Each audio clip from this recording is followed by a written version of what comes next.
અમદાવાદ શહેરમાં ફરી તેજ રફતારનો કહેર સામે આવી રહ્યો છે। પૂર ઝડપે આવતી કારે રિક્ષા ચાલકને અડફેટે લીધા। વિશાલા હોટલ નજીક અકસ્માતની આ ઘટના ઘટી છે।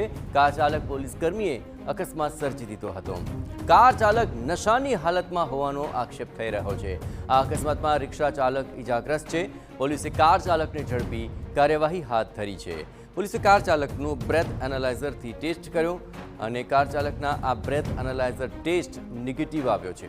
વધુ તપાસ માટે કાર ચાલકના બ્લડ સેમ્પલ્સ લેવાયા છે। વધુ વિગતે વાત કરવા જોડાઈ રહ્યા છે ટીવી 9 સંવાદદાતા મિહિર સોનીએ। મિહિર, આ અકસ્માતનું કારણ જાણી શકાયું છે કે શું કાર્યવાહી? જયેશ, વિશાલા જે બરફની ફેક્ટરી નજીક આ અકસ્માત છે ગત મોડી રાત્રે સર્જાયો હતો। જે કાર ચાલકે રિક્ષા ચાલકને અથડાવતા આ અકસ્માત છે તે સર્જાયો હતો અને જે કાર ચાલક જે પોલીસ કર્મી પ્રકાશ વેઠી જે આ ચલાવતા કાર હોવાનું સામે આવ્યું હતું।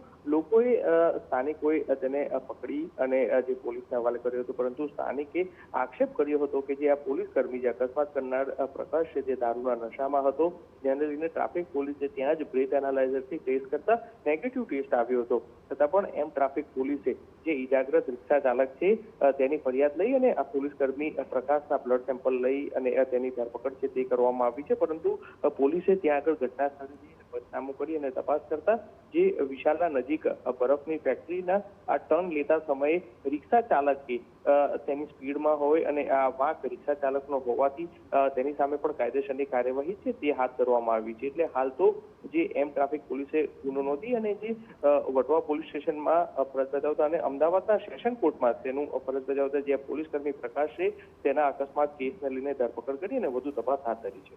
બિલકુલ મિહિર, તમામ ગતિવિધિઓ પર આપ નજર રાખતા રહેજો। અમદાવાદ શહેરમાં રફતારના કહેરના કેસ વારંવાર સામે આવી રહ્યા છે।